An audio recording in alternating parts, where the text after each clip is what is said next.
Mr. McLeod, Contempt for what? Mr. McLeod, two things are going to happen.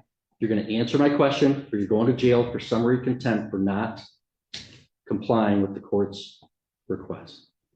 Do you, Mr. McLeod, understand that the maximum penalty for the charge against you is 3 years in prison and or $1,000 fine? I don't understand the charges. Mr. McLeod is in contempt of court taken into custody. Really? This hearing is pure chaos from start to finish.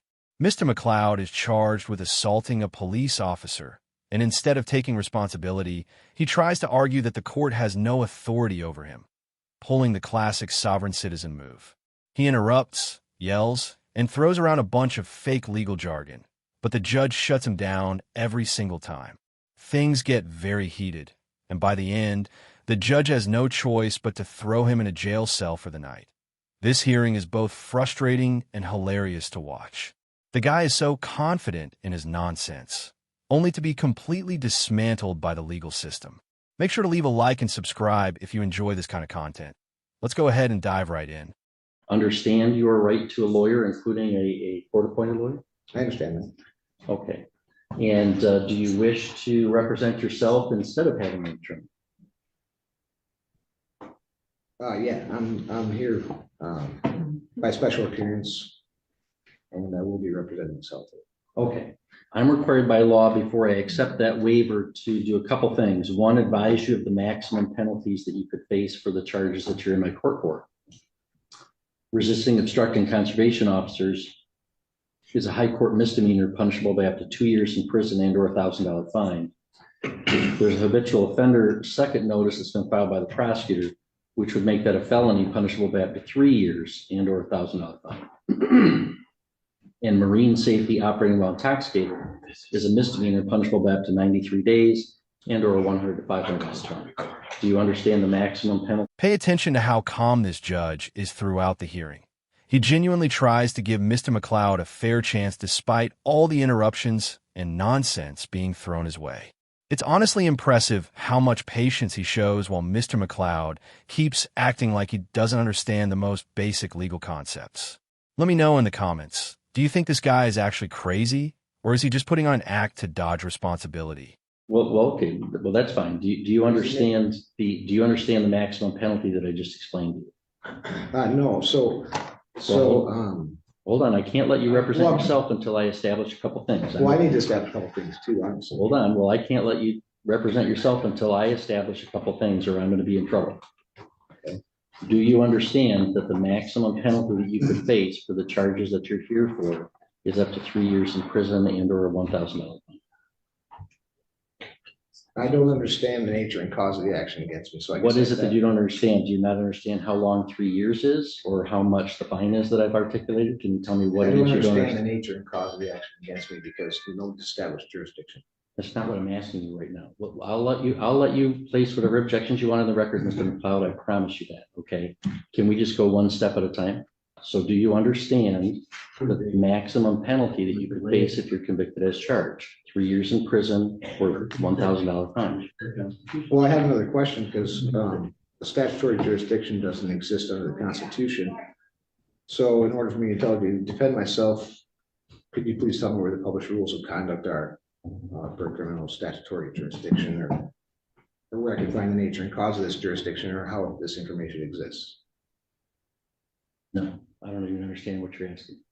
So you're saying this is a statutory jurisdiction under what? The statutes of Michigan, correct? Mr. McLeod, I've told you what my jurisdiction is. General jurisdiction. The people of the state of Michigan voted to convene a constitutional convention in 1961. Sure.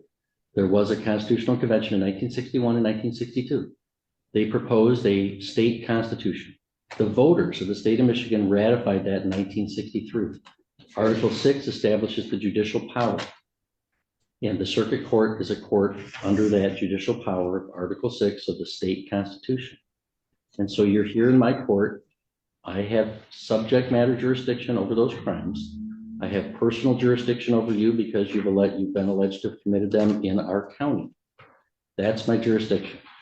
So Mr. McLeod, you want to represent yourself? Do you understand the maximum penalty that you could face of 3 years in prison and or $1,000 fine? One second. I can see why his attorney withdrew. Oh, shit. Hang on, someone in the prosecutor's office is not muted. I'm going to remove you from the meeting at this time. Oh, Prosecutor's office is generally allowed to attend, to observe. They've participated on. Honestly, she's not wrong at all. This was such a raw, unfiltered moment, and you can't help but laugh. I don't even know how the judge managed to keep a straight face. Seriously. Like, how does something like that even happen in a courtroom? Maybe she was just an older lady or got caught up in the absurdity of it all. But either way, it perfectly captured what everyone in that room was thinking about this guy. And honestly, it's no surprise why his attorney withdrew. Mr. McCloud is just sitting there flipping through his little stack of papers, searching for some made-up law that he thinks will magically get him off the hook. He genuinely looks like he believes he's about to pull off the legal equivalent of a rabbit out of a hat. Meanwhile, the judge, the prosecutor, and everyone else in the courtroom already know exactly how this is going to end. But he keeps going, convinced he's cracked the code of the legal system, that it's honestly like watching someone try to win a game without knowing the rules. You just have to wonder what sovereign citizens actually think is going to happen. Do they really believe the judge is suddenly going to stand up and say, you know what? You're right. Case dismissed. It's delusional, but undeniably entertaining. And that prosecutor's little comment at the end? The perfect cherry on top, because if you were in her shoes, you'd be thinking the exact same thing. The craziest part is how committed these sovereign citizens are to their nonsense. Like Mr. McCloud, sitting there shuffling through his papers and quoting fake laws as if he's uncovered some grand legal secret. It's wild, it's delusional, and it's honestly hilarious. Let's go ahead and dive back in.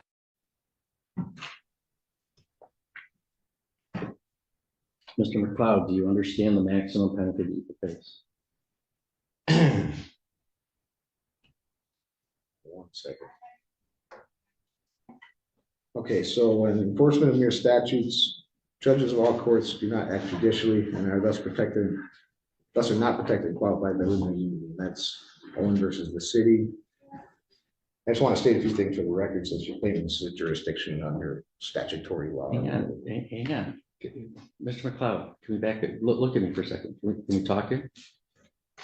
I've challenged subject matter jurisdiction and nothing can go forward until that's addressed. You're saying I did address it and I denied your objection. I have subject matter jurisdiction doesn't jurisdiction. exist under the Constitution.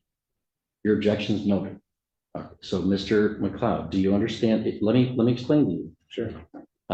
Sometimes, as I said, people might want to represent themselves, but let's say they have limited intellectual capacity and they don't understand what's going on. You can really tell the judge is just done with this guy's nonsense at this point. It's not even savage, it's just straight up facts. I mean, you've got this guy fumbling through papers, quoting made-up laws, and the judge is just over here calmly roasting him in the most professional way possible. I mean, you've got to respect it, though. He's calling it exactly how it is without even breaking a sweat here. Moments like this kind of just remind you why judges are the ultimate authority in the room here. I have to establish that they know what's going on before I can allow them to represent themselves. I'm required to establish, do you comprehend, do you know the maximum penalty that you could face if you're convicted as a result of this charge? 3 years in prison or $1,000 fine. Do you understand that, Mr. McCloud? So I'd like to state for the record that Mr. McCloud, stop. the court can be. Stop, Mr. McCloud. If you don't understand it, I'm going to revoke your right to represent yourself and have an attorney represent you because I can't establish that you know what you're doing. So do you know the maximum penalty that you would face? I've challenged this court's jurisdiction. You haven't established it yet. You said you have a statutory jurisdiction which doesn't exist under the Constitution. I'm trying to figure out where I stand with this. So I can't answer any of your questions until you answer some of mine. That's not how it works. Are you refusing to answer my question? No, I'm Then answer it. Do you understand the maximum penalty that you face for this charge? So judges who become involved in enforcement of Mr. these McCloud, statutes. I have other matters, Mr. McCloud. Involved agency. What's that? You know, I understand you want to object to things and you're going to be allowed to object to things. Okay. Sure. But we have to do things one step at a time. And I do have other cases today. I'm not going to entertain this for like a whole hour. I've got other cases going on. If you want to dig in your heels and just make this real complicated or real difficult, we could do that. and I can hold you in contempt, and you'll go back to a jail cell for a while. Your and then Honor, we'll I don't wish to be held in contempt, I just wish to exercise my Sixth Amendment right. That's fine. And So before I can let you under, I can before I cite can, laws, I can cite laws that will show you that the exercise of a right can be converted into a crime. I'm trying to understand the nature and cause of the action against me. You're not clarifying enough to where I can comprehend it, as you say. you don't comprehend the maximum penalty that you would face. I'm not answering any of those questions until you establish that this is a court of the Constitution, has jurisdiction under these jurisdictions. I established it. I told you. You might think I'm wrong, and you can appeal. There's no to the such Michigan thing as Court a of Appeals. statutory jurisdiction. Mr. McLeod, let me make this simple for you. Do you ever watch, let me make this simple for you. Sure. I'm going to ask you this question one more time. One more time. Okay. Two things are going to happen.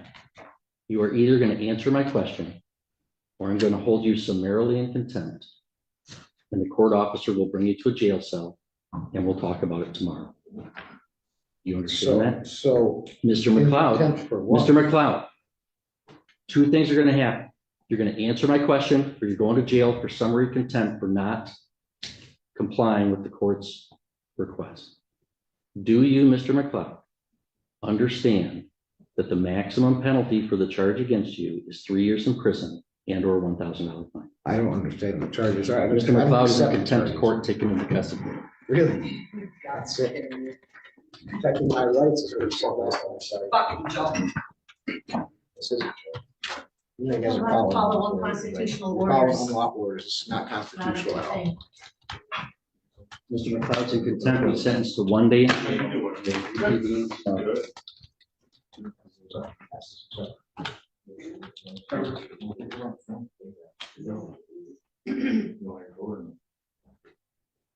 Mr. McLeod, your sentence is 1 day in jail. We'll reconvene tomorrow and get you This is about notice. the Constitution. I did nothing wrong except to question and exercise my rights. This guy is honestly such a joke. Watching him try to play lawyer when he clearly has no idea what he's doing is just embarrassing. I mean, why didn't he just get an attorney? It's not only common sense, it's literally his right. Under the Sixth Amendment, he has the right to legal counsel, and if he can't afford one, the court will appoint one for free. But judging by those nice sunglasses he's rocking, money doesn't seem to be the issue here. Instead, he's out here fumbling through papers and spouting off nonsense that holds absolutely zero weight in a real courtroom. You can literally see the judge trying to help him at the start, being patient, slowing things down, and explaining the process. But even the most patient judge can only take so much before having to shut it down. The wildest part, though, is how confident this guy looks while making a complete fool of himself. He's sitting there acting like he's cracking some kind of legal secret code when, in reality, the law is crystal clear. All he has to do is answer simple questions. Yes or no. It's not rocket science. And let's not forget, this isn't a small case. He's in court for assaulting a police officer, a serious charge, often classified as a felony, which can carry up to 3 years in prison. Instead of addressing the charge, negotiating a plea, or presenting a real defense, he's wasting the judge's time and his own. In the end, he earns himself an extra night in jail for absolutely nothing. The judge even points out how none of what he's saying applies to his case. But it's like McLeod is living in his own world, convinced he's making progress, as entertaining as it is to watch. There's also a sad side to it. The guy clearly isn't mentally stable. Sovereign citizens genuinely believe they're exempt from the law based on these made-up legal theories. But courts have been rejecting that nonsense for decades. There are cases dating back to the 1990s where similar arguments were completely dismissed. Judges are